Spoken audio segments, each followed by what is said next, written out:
Goeiemôre almal. Het is baie lekker vir my om vandag weer terug te wees hier saam met u. Jy mag dalk onthou, dit was so 2023 se kant laas hier en ek is baie bly dat ek vandag weer die waarheid aangaande Christenvervolging met u kan deel. Het werklik baie verander sedert ek laas hier was. En ek deel dit graag met u. Ek wil net ook dankie sê vir my kleindogter Wanneer dat sy saam met hier is vandag om my by te staan by die tafel. En ook een van my kollegas van die werk. Maar die realiteit is dat Christenvervolging nie die aandag geniet wat dit verdien nie. U sal bitter selde in die media, of ten minste in die hoofstroom media, sal u enige artikels of berigte kry oor Christenvervolging. En gewoonlik is daar enige berigte is die berigte gewoonlik onvolledig of selfs vals en bevat nie die waarheid nie. Die ander probleem is dat baie mense beskou Christenvervolging as iets ver weg is, of ver weg in ligging, dat dit iets ver is wat slegs ver gebeur daar in ander plekke en dat dit ons nie raak nie. Of ver in die verlede, dit is net iets wat gebeur het in die tyd van die disippels en ons hoef nie veel aandag daaraan te skenk nie. Hierdie is almal wanpersepsies wat ek graag vandag sal reg wil stel. En die realiteit is dat Christenvervolging jaarliks nie net toeneem nie, maar drasties toeneem.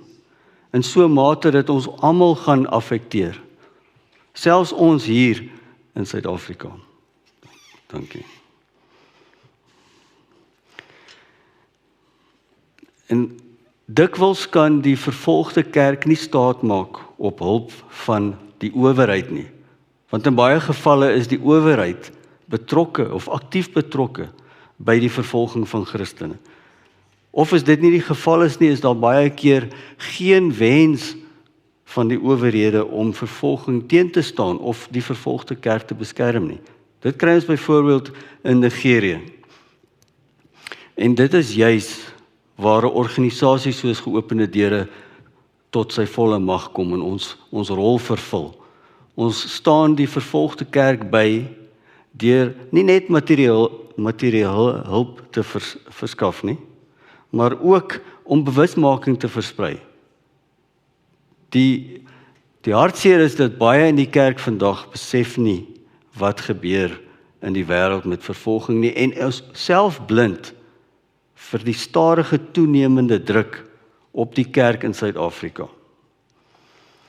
Nou, ek gaan nie baie tyd spandeer op die geskiedenis van Geopende Deure nie. Ek wil hier graag na die tweede skyfie verwys. Dit is my voorreg weer eens, kan ek sê, om hier te wees, want ek weet Geopende Deure al oor die jare het baie keer hier aanbiedings gebring. So is redelik vertroud met die agtergrond van Geopende Deure, maar net kortliks, Geopende Deure is hierdie jaar al reeds 70 jaar oud. Ons bestaan al 70 jaar. So as u betrokke raak by Geopende Deure, dan weet u raak betrokke by 'n betroubare, Bybelgetroue organisasie wat al jare lank diens verskaf aan die vervolgde kerk. Ons is vandag aktief in 76 lande waar ons die vervolgde kerk bystaan. En baie van ons geskiedenis of hoe Geopende Deure ontstaan het, word weerspieël in ons stigter Andrew van der Byl se boek. Sy biografie is God se smokkelaar. Ek het die boek beskikbaar. Indien jy dit nie gelees het nog nie, sal ek u hoog aanraai om die boek te lees. Nou, op die derde skyfie is ons teksvers vir die dag. Dit is 2 Timoteus 3 vers 12.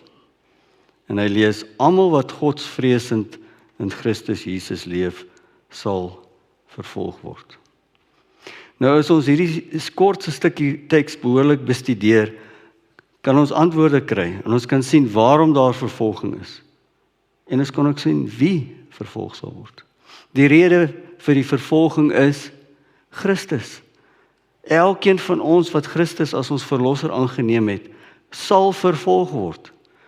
Dit sluit ons nie uit nie. Daarom moet ons nie onder die wanindruk verkeer dat hierdie vervolging slegs op persone daar ver in die Midde-Ooste plaasvind of slegs daar in die verlede nie. Dit raak ons almal, selfs vandag. En ek gaan vandag vir u wys hoe die druk stadig en maar stadig toeneem in westerse lande waar daar gewoonlik nie erge vervolging was nie. Jy weet, Jesus se laaste opdrag aan ons was om disippels te gaan maak, van al die nasies. En ons lees in Handelinge 'n kort geskiedenis van die ontstaan van die kerk, hoe die disippels en die apostels die evangelie versprei het. En as ons Handelinge bestudeer, sien ons na die uitstorting van die Heilige Gees het hulle met blydskap die evangelie gaan verkondig. En ja, daar was sekere wat dit met blydskap aangeneem het, en ons lees daar selfs op een dag 3000 by hulle getalle bygevoeg was en gedoop was. Maar as ons ook verder lees, dan sien ons dat nie almal hierdie boodskap met blydskap aanvaar het nie. Ons lees ook dat Paulus en Petrus, hulle was sommer meer as een keer gearresteer. En ons lees ook verder. In Handelinge 7 lees ons van hoe Stefanus die eerste Christen martelaar geword het. En ons lees ook dat kort na Stefanus se marteldood het daar 'n groot vervolging uitgebreek teen die kerk in Jerusalem. En ons lees dat hulle toe versprei is oor die hele Judea en Samaria. Nou hierdie verspreiding het direk daartoe bygedra dat die evangelie versprei het. So dit was eintlik 'n positiewe ding. Dis weer eens 'n voorbeeld van wat ons lees, wat die mens vir kwaad bedoel, kan God ten goeie gebruik. En dit is so, ons kry baie keer getuienisse of voorvalle of verhale van ons veldwerkers of persone wat ons hulp bied, wat sê, daar was 'n erge vervolging, hulle het die kerk probeer uitwis, maar ons het eintlik gegroei. Maar Tertullianus, een van die vroeë kerkvaders, het hier in 190 jaar voor Christus het hy geskryf, die bloed van die martelare is die saad van die kerk. En dit is so, baie keer is vervolging 'n saad vir die groei van die kerk. Maar ons moet nie dink dat dit altyd die geval is nie. Dit is ongelukkig nie altyd die geval nie. Die realiteit is, as ons kyk na byvoorbeeld Noord-Korea, wat nommer 1 is op die wêreldwaarnemingslys met die meeste gewelddadige vervolging. Daar is geen amptelike kerk nie. Inteendeel, 'n persoon wat daar gevang word met die besit van 'n Bybel, gaan nie net lig daarvan afkom nie. Benewens gevangenisstraf wag daar ook waarskynlik 'n dood. En ook, as ons kyk na die kerke in die Midde-Ooste, Iran, Irak, Afghanistan, daar is geen amptelike kerk daar nie. Die Christene daar moet in die geheim ontmoet, en dit ten risiko vir hulle lewe. So, ons moenie net dink dat vervolging altyd goed is nie. Baie keer wis vervolging juis die kerk uit, of die Christene moet in die geheim vergader. Nou, ons mag dalk vra nou, maar waarom is daar dan vervolging? Want die evangelie is dan die blye boodskap, goeie nuus. Daar's niks sleg aan die evangelie nie. Dit is net goed en waar en vol liefde.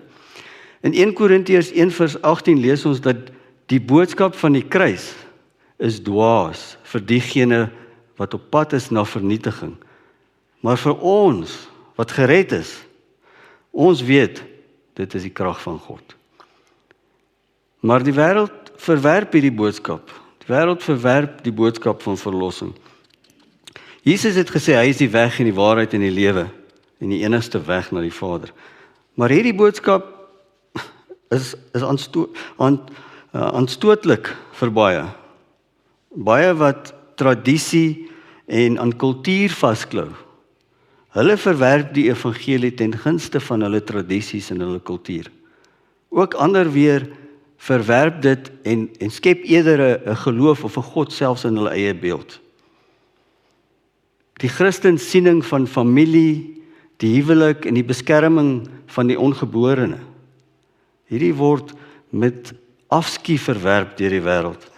Die boodskap van die evangelie word uitgekruid deur die wêreld as onverdraagsaam En daarom is daar 'n haat in baie plekke teen die evangelie.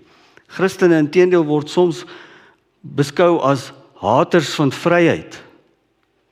En die Christelike beginsels word gebrandmerk as teen kultuur en ekstremisties. En dit is juist waar die groot ironie inkom. Dit is juist die Bybelse beginsels wat opgeneem is in meeste westerse wêreld se grondwette, wat die mens die vryheid gee, wat die mens menseregte gee, wat kastig nou as onverdraagsaam gebrandmerk word.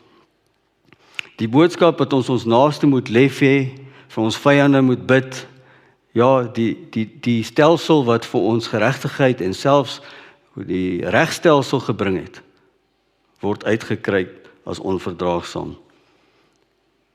En die vervolging en beperking van geloofsvryheid poog die vyand dan juis om hierdie boodskap, die waarheid van Jesus se boodskap, te voorkom om te versprei. En dit is die rede vervolging, en dit is die rede waarom Stefanus gestenig was. En dit is die rede waarom ons onlangs gesien het hoe Charlie Kirk vermoor was. Die wêreld haat die boodskap. Die vyand gebruik allerlei metodes om die evangelie te onderdruk. Die mees algemene bekend onder ons almal is natuurlik geweld. Deur geweld word Christene of aangerand of verbied om Bybels te hê of om 'n kerk te hê, en dan word in tronke gestop of selfs vermoor. Maar daar is ook ander metodes, byvoorbeeld regsaksies. Ek is seker baie van u het al gehoor van Christen besighede of Christen persone wat voor die howe gedaag is, omdat hulle besighede gebaseer was op Bybelse beginsels. So regsaksies is 'n ander metode wat die vyand gebruik om vervolging toe te pas. En dan is daar wetgewing.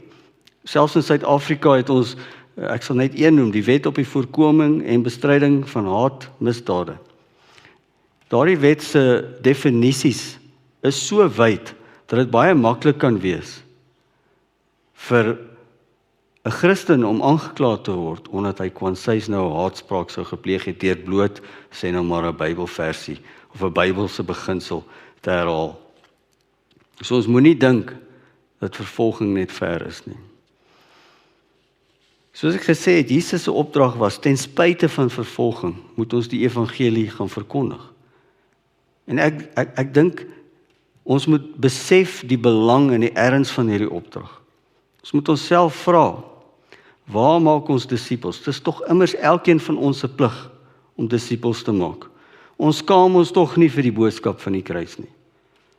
So waar maak ons disippels? En ek dink, ons moet vandag daai vraag vir onsself baie ernstig vra. Veral in die lig van toenemende vervolging. Nou meer as ooit moet ons fokus om disippels te maak. Die realiteit is, dit is nie elkeen van ons het dieselfde gawes of talente ontvang nie. Nie almal kan 'n straatprediker word nie. Nie almal kan 'n musikant wees nie. Nie almal kan tronkbesoek aflê nie.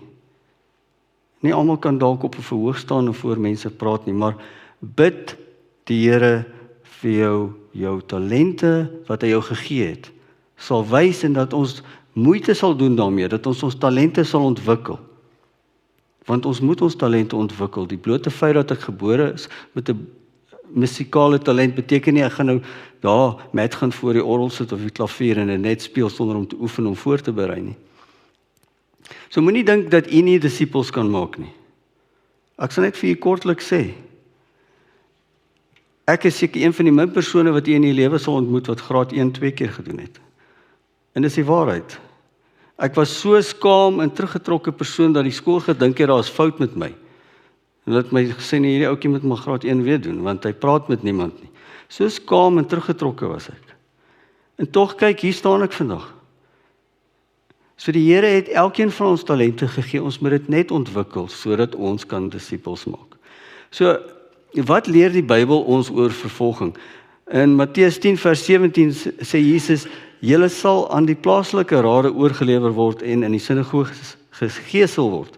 Terwille van my sal julle voor die goewerneurs en konings gebring word as getuies vir hulle en vir die heidene. So Jesus sê, jy gebruik vervolging om te getuig. Dit klink nogal moeilik, maar dis wat Jesus sê. Matteus 10:21. Waarsku Jesus dat die een broer sal die ander uitlewer om doodgemaak te word, en selfs 'n pa sy kind. Kinders sal teen hulle ouers in opstand kom en hulle doodmaak. Julle sal ter wille van my naam deur almal gehaat word. En sien ons dit nie vandag nie. Ja, familielede draai teen mekaar. Ons sien dit veral in moslim en hindoe gemeenskappe waar 'n nuwe bekeerling tot die Christen geloof beskou word as 'n verleentheid vir die familie. En in daai kultuur baie keer vind die familie, dit is so oneer, ons moet ons familie se eer herstel deur die persoon wat 'n Christen bekeerling geword het, te vermoor.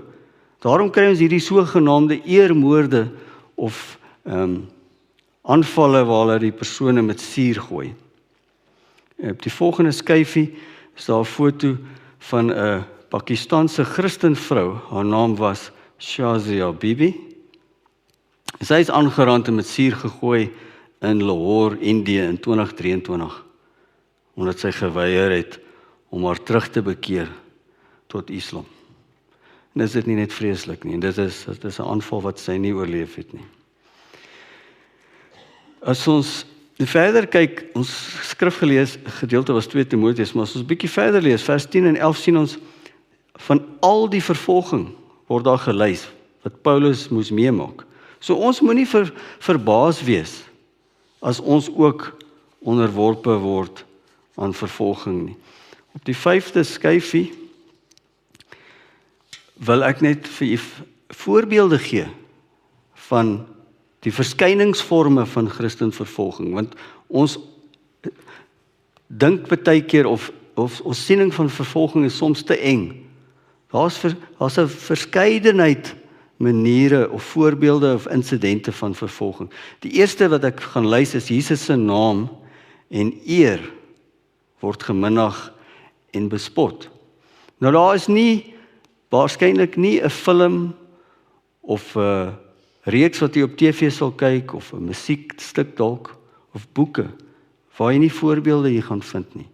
Dit is erg aanstootlik vir ons. Maar Jesus se naam en waarvoor hy staan en dit wat hy gedoen het, word geminag. Dis 'n voorbeeld. Die tweede is die instelling van die huwelik. Dit wat God bedoel het vir 'n sterk en standvastige familie, word beskou as oorbodig. Daar word die wêreld probeer kommunikeer aan die wêreld, veral die jonger kultuur, om te sê, nee, julle hoef nie te trou nie, bly maar net saam. Dit is 'n direkte aanval op die instelling van die huwelik, wat deur God ingestel is, wat sterk familiebande verseker. En ons sien wat die gevolg is, waar daar nie sterk familiebande is nie. Families breek uitmekaar, kinders raak verlore. Daar's 'n rede waarom God die huwelik so belangrik geag het. Dan in die derde plek, die Bybel word verwerp. Ek seker baie van julle het al gehoor, hoe word daar gesê, ja, jy kan nie glo, julle mense glo die Bybel nie, die boek is geskryf deur ongeletterde persone, dit bevat fabels, en is nie waar nie. Persone wat daardie kritiek uitbring, met respek, het nie idee waarvan hulle praat nie. As enige persoon net moeite doen, om bietjie na te vors oor hoe die Bybel bymekaar gekom het, hoe dit saamgestel is, die dissipline van tekskritiek, oorweging te skenk aan die duisende manuskripte wat daar is, argeologiese stawing vir die name en die plekke in die Bybel. Daar is maar geen boek wat vergelyk met die Bybel nie. Dan, soos ek reeds genoem het, regsaksies, baie Christene word voor die howe gedaag. Die volgende is wetgewing wat geloofsvryheid, veral Christengeloof en waardes en tradisies probeer beperk. Dan natuurlik vyandigheid teenoor die Christengeloof. Ek seker van u het dit ook al self ervaar. Die laaste 2 punte is akademiese uitsluiting en ekonomiese uitsluiting. Nou, akademiese uitsluiting kan 2 forme aanneem. Ek weet nie of jy bewus is daarvan nie, maar baie deskundiges of geleerdes, navorsers, professors en so meer, wat navorsing doen in 'n spesifieke rigting, En kom ons sê hulle wil 'n nuwe stuk navorsing publiseer in 'n akademiese boek. En baie keer is daai navorsing die Bybel bevestig of die Bybel staaf. Dan bevind daardie persoon baie moeilike tyd om 'n publikasie te kry wat bereid is om daardie navorsing te publiseer.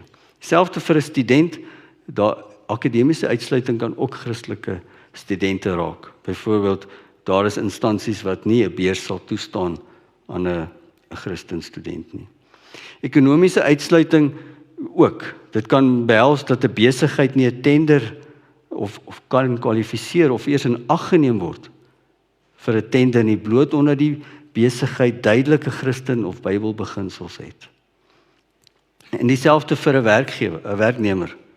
'n Werknemer kan maklik sy werk verloor omrede hy Christen beginsels naleef of dalk selfs op sosiale media 'n vers gedeel het wat dalk nie wat sy baas dalk nie van hou nie. Ons kry daai tipe ding. En soos ek gesê het, in Suid-Afrika is ons nie immuun teen hierdie tipe vervolging nie. Ek is seker hier almal het al gehoor van die CRL. In Afrikaans is dit nou die Kommissie vir Kulturele, Godsdienstige en Taalkundige Gemeenskappe. Hulle poog om staatsbeheer te vestig oor godsdiens deur wetgewing. Hulle wil staatsbeheer hê oor kerke en predikers. Hulle uiteindelike doel is dat geen kerk bestaan of geen persoon preek wat nie geregistreer is nie. En ons weet waarheen dit lei. Die geskiedenis vertel ons wat gebeur wanneer die staat of die owerhede gesag wil uitoefen oor die kerk. Die boek wat nog die meeste ooit verkoop het, is natuurlik die Bybel. Maar die fiksieboek wat nog die mooiste ooit verkoop het, is ook 'n Christenboek. En dit is die Pelgrimse Reis. Ek weet nie wie van u al die Pelgrimse Reis gelees het nie. Geskryf in 1660 deur John Bunyan, 'n leuke prediker in Engeland, terwyl hy in die tronk was. En hy was juis in die tronk omdat hy gepreek het sonder die koning se toestemming. Nou in Oktober verlede jaar 2025 is daar oor die 35 pastore in China gearresteer vir dieselfde ding. Hulle was nie geregistreer by die Chinese owerhede nie. Want die Chinese owerhede oefen beheer uit en druk uit op kerke. En daarom registreer nie al die Christene nie. En dit is die gevolg. En dit is ook ons vooruitsig indien die CRL slaag in hulle doel om staatsbeheer uit te oefen oor die kerk. Die volgende skyfie is 'n foto van AJ. AJ is die langer een op die foto. Hy was die eerste persoon in sy Hindoe familie wat bekeer het tot die Christen geloof. En dit het nie goed afgegaan in die gemeenskap of in sy familie nie, en hy is uitgeskop uit sy gemeenskap. Hy moes ander heenkome soek en hy moes heeltemal in 'n ander dorp gaan woon. Maar AJ het soveel liefde gehad vir die Here en sy mense, en sy afskeidswoord aan sy pa was nog: Jesus het jou lief. En met tyd het die Heilige Gees gewerk met AJ se familie. En die hele familie het hulle self later bekeer tot die Christen geloof. En het hulle getrek en hulle by AJ aangesluit in die nuwe dorp waar hy gewoon het, waar hy intussen al reeds 'n kerk begin het. Hierdie kerk het so gegroei en was so suksesvol en sterk dat die plaaslike gemeenskap bedreig was deur die kerk. En jy mag dalk onthou, 2023 in Mei het daar erge gewelddadige vervolging uitgebreek in Indië, maar veral in die noordelike provinsie van Manipur, waar AJ gewoon het. En op die foto is dalk nie so duidelik nie, maar dit is hoe die kerk gelyk het na die aanvalle. Daar is tekens van die skade wat aan die kerkgebou aangerig is, maar dit is tipiese voorval. Ek wou graag net een of twee spesifieke voorvalle en gevalle met u deel. Op die volgende skyfie sal u vir Manga sien. Manga is 'n jong man van die noordelike deel van Nigerië. Nou Nigerië is tradisioneel altyd wat betref geloof maar basies in twee dele gedeel. Die noordelike deel was maar altyd nog 'n sterk moslim agtergrond en die suidelike deel tradisioneel en tot vandag toe nog so hoofsaaklik Christelik. Alhoewel die geweld teen Christene het nou al so afgeskuif na die suide toe. Maar AJ vertel dat hy en sy gesin was een aand by die huis toe Boko Haram die huis omsingel en al die mans na buite gedwing het. En die mans was op hulle knieë, soos julle almal weet, is maar een van die maniere hoe hierdie islamistiese ekstreme groepe dit doen. En hulle het die mans die geleentheid gegee om hulle Christen geloof af te lê. En nie een van hulle het nie. Hulle was nie bereid nie. Slegs Manga en sy broer het hierdie aanval oorleef, maar slegs na baie maande se intensiewe mediese behandeling want hulle kele daar was 'n poging om hulle kele af te sny. Dit is die norm wat ons vind in Nigerië. Nigerië het uiters gewelddadige vervolging. Dan in die volgende skyfie wat verwys na die wêreldwaarnemingslys.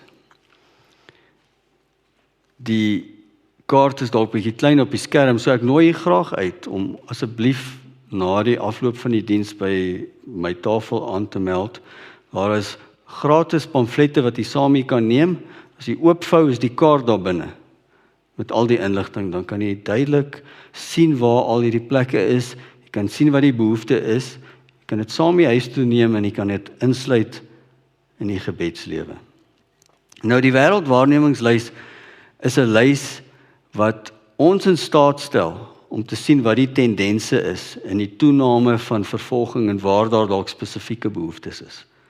So dit wys tendense en dit help ons om te bestryd en te beplan waar ons hulpmiddele aan te bied. Nou hierdie wêreldwaarnemingslys is nie net sommer so 'n lys nie. Dit is 'n lys wat gebruik word deur baie organisasies. Selfs in die Verenigde Nasies word die lys deur sekere organisasies gebruik. Selfs nie-Christen organisasies. Selfs Human Watch gebruik ons wêreldwaarnemingslys en hulle is nie 'n Christen organisasie nie. Maar dit is belangrik dat jy kennis neem van die lys. Wat ek veral wil sê op die lys is merk dat Suid-Afrika, daar is nie meer spasies tussen ons en die oranje of die rooi gedeeltes waar daar vervolging is nie. Op die volgende skyfie gaan ek vir u verwys na 'n bietjie statistiek weer. Jy sal sien, ek dink dit is belangrik ook om te onthou as ons kyk na syfers. Hierdie is nie net syfers nie. Elke liewe syfer verteenwoordig 'n Christen, 'n persoon soos ek en u, wat geaffekteer is. En ek dink ook is baie belangrik om altyd bewus te wees, wanneer ons kyk na hierdie syfers, om te onthou, daar is baie geslote lande. Daar is lande waar ons geen toegang tot het nie. Daar gebeur goed in ander lande wat ons nie van bewus is nie. Hierdie is slegs insidente waarvan ons persoonlik kennis dra, wat gedokumenteer is en bevestig is.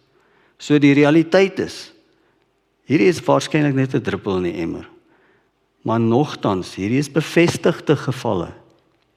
So jy kan sien, 4849 persone vermoor vir hulle dood in die periode van waarneming. Dit sê wel 2026, maar dit is vir die rapporteringsperiode van die jaar November tot Oktober 2025.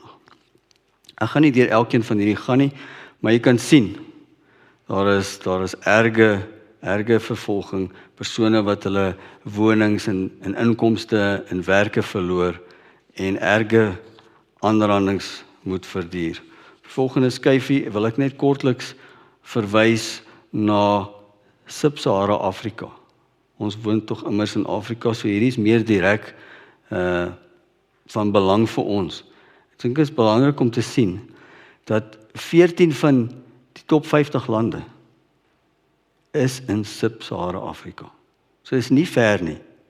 Dit affekteer ons.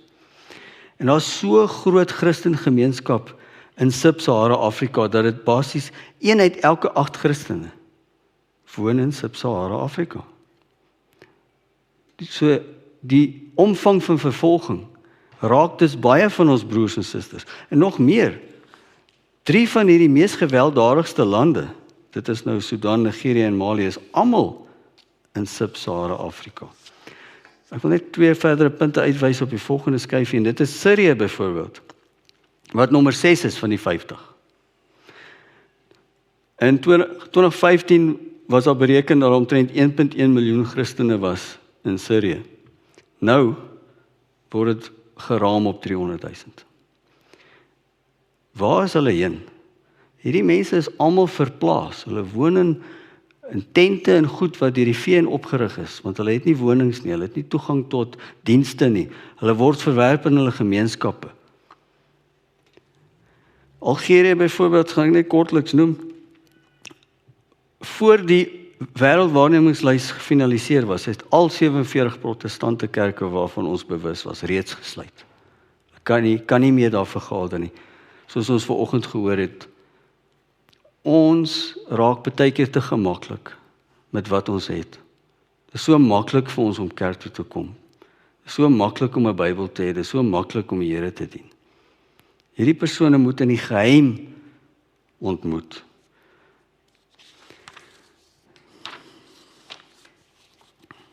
So, ek wil net, die volgende onderwerp wat ek wil aanraak is, hoe berei ons dan voor vir vervolging? Ons hier in Suid-Afrika. Hierdie punte is ook relevant vir meeste Christene in enige land eintlik. Maar in 1981, sommige van u mag weet, want dit is 'n welbekende storie in Geopende Deure, was daar 'n projek geloods, die projek se naam was Projek Parel, waar daar in een aand 1 miljoen Bybels per see na China gesmokkel is. En een van die skrywers van hierdie boek waarna ek nou gaan verwys, Paul Estebrooks, was betrokke by die projek. Nou, ek het 10 punte geneem uit 'n boek wat Paul Estebrooks en sy kollega Jim Cunningham geskryf het. Die boek se naam is Standing Strong Through the Storms. Dit is 'n boek wat veral behandel oor vervolging en hoe ons as kerk daarop reageer en wat ons daaromtrent kan doen. Nou hulle lys 10 punte hier wat ek dink is baie relevant, veral vir ons in Suid-Afrika. Die eerste is bestudeer en memoriseer die woord. Hoekom is dit belangrik? Die eerste ding wanneer vervolging erg toeneem, wat verbied word, is die Bybel. In so 'n situasie het 'n persoon nie meer toegang tot die Bybel nie. En ons moet nie dink ons gaan net op ons app na die Bybel kyk nie. Want lande wat Christene erg vervolg, is ook in staat om toegang tot die internet te beperk. So daarom is dit belangrik, ons moet nou al ons Bybels bymekaar maak en memoriseer. Die tweede punt is opleiding om te evangeliseer. Selfs of juis wanneer daar vervolging is. Want as ons nie nou kan disippels maak nie, hoe gaan ons dit doen as daar erge vervolging is? Die derde, die kerk moet haarself verbind om die gemeenskap te dien. Dis logies, want as daar erge vervolging is, gaan die owerhede tog nie Christelike gemeenskappe ondersteun nie. Ons moet 'n omgee gesindheid hê vir almal. Die kerk moet self onderhoudend wees. Dit gaan ook vanselfsprekend, want as daar erge vervolging is, gaan die owerhede tog nie dienste verskaf aan 'n kerk of 'n kerkgebou nie.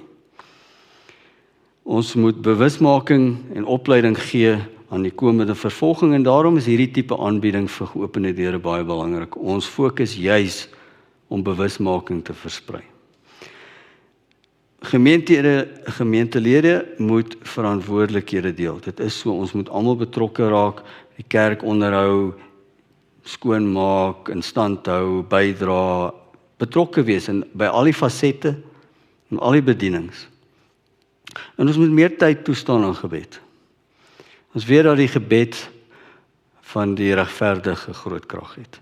En ons hoor baie keer van ons veldwerkers en persone wat ons bystaan in vervolgde lande, dat hulle getuig van hoe die gebed van gelowiges hulle lewens beïnvloed het. Ons moet opleiding verskaf aan die kerk oor vervolging, want soos ek sê, vervolging is nie iets wat gereeld genoeg in kerke genoem word of oorgeleer word nie. En dan laastens, ons as kerk moet op die Here vertrou en leef in die krag van die Heilige Gees. Daar is ook 1 of 2 skrifgedeeltes wat die Bybel vir ons gee oor hoe om op te tree of te reageer as daar vervolging is, maar dis nie noodwendig reëls vir elke situasie nie. Maar Matteus 10:23 sê, as julle in een plek vervolg, vlug dan na 'n ander. So dis soos ek sê, dis nie 'n reël, vaste reël vir alle gevalle nie. Maar daar is aanduidings en die Here sê, hy het ons nie 'n gees van vrees gegee nie. Hy het ons 'n gesonde verstand gegee. So ons moet ons verstand ook toepas en vertrou op die Heilige Gees wanneer daar vervolging is. Ons weet hoe om op te tree. Weet selfs Jesus het op 'n stadium toe hulle hom wou stenig deur die skare geloop en weggeloop. Ek gaan dan afsluit deur net te wys op hoe kan ons hier vandag, wat hier sit, wat in vryheid nog die Here kan dien. Hoe kan ons broers en susters wat erge vervolging ervaar, hoe kan ons hulle bystaan? Die eerste is natuurlik gebed, altyd gebed. En daar is spesifieke gebedspunte, en daarom moedig ek u aan om van die dokumentasie of pamflette te neem wat ek beskikbaar het. Daar is 'n gebedskalender met punte vir verskillende dae vir elke land, sodat ons daardie spesifieke behoeftes voor die Here kan bring. En ek sal u aanmoedig om te registreer vir ons gebedskalender of joernaal. Dit word eenmaal 'n maand ge-e-pos. So daar is vorms wat jy kan invul, die e-posadres gee en dan sal jy 1 keer 'n maand hierdie tipe inligting opgedateer kry in die e-pos. En dan laastens, ons het ook 'n petisie wat ons besig is om saam te stel. Ons wil teen Oktober, wanneer van ons organisasies voor die Verenigde Nasies geleentheid kry, wil ons 1 miljoen handtekeninge voorlê. Nou ons het reeds oor die 500,000 handtekeninge wêreldwyd ingewin deur geopende deure. So ek het 'n petisie, as jy bereid sou wees om dit te teken. Dit is maar net basies om 'n bietjie druk te plaas, politieke druk te plaas op die Verenigde Nasies. En ek sien dan uit daarna om u by die tafel te sien, as ek dan net vir ons 'n kort gebed kan doen, as u oë sal sluit saam met my. Dankie. Hemelse Vader, ons dankie vanmôre. Ons hoor van die erge vervolging en druk waarop die kerk is. Ja, ons is nie verras nie. Die woord sê tog, hulle het u gehaat en hulle sal ons haat. Maar ons weet ook, ons is oorwinnaars en u woord sal nooit leeg terugkom nie. U woord sal nooit uitgewis word nie. Het mag so wees dat daar erge vervolging en druk sal wees, maar ons vertrou op u, want u is ons verlosser. Here, ons wil vanmôre spesifiek elke persoon in die wêreld wat vervolging en druk ervaar voor u bring. Het sy gewelddadig of van welke aard. Here, mag u ingryp daar, uitkoms gee en uitweg gee, verlossing bring, pyn verlig, mediese behandeling voorsien waar dit nodig is, of selfs berading, want ons weet dit is ook soms nodig. Ons weet persone verloor inkomste, heenkome, blyplek. Baie van hierdie persone leef van die land af en is nou uitgesit daar. En het nie toegang tot kos of voedsel of dienste nie. Here, ons bid vir hierdie behoeftes. Mag u werkers stuur, Here, om hierdie behoeftes te voldoen, om hierdie persone by te staan en te ondersteun en vir hulle te bid. En vir hulle te sê, hulle is nie alleen nie, ons dink hier aan hulle, ook hier in die suidpunt van Afrika, ons bid saam met hulle. Here, mag u gee dat al die hulp wat bedoel is vir hierdie persone, dat dit hulle spoedig sal bereik en dit sal voldoen aan die behoeftes. Ons bid ook, Here, vir die wat daar gaan, die wat dan toe gaan, en hierdie gevaarlike plekke geen agting vir hulle eie veiligheid, uit liefde vir U en die woord, die kerk bedien. Here, mag jy hulle ook beskerm sodat hulle hierdie hulp suksesvol sal kan bring na die wat dit benodig.